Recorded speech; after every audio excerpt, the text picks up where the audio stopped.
si fankalazar no entiko mbo anulurako tay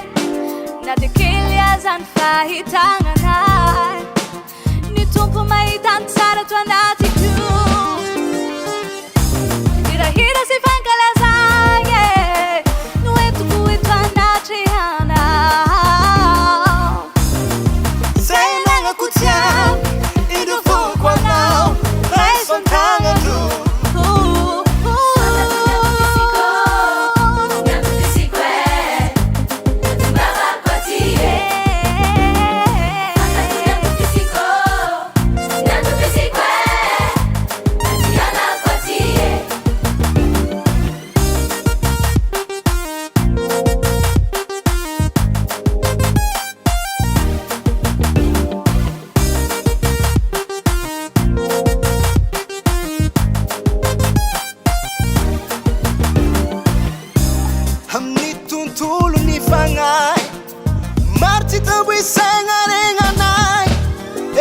Volazafa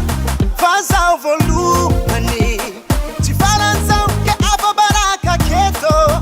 efa volazafa fazao volumani ti faranke aba baraka keto ayo ayo sake samba che ayo ayo ayo ayo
samy managna ny antom-pisiny atongavany aketo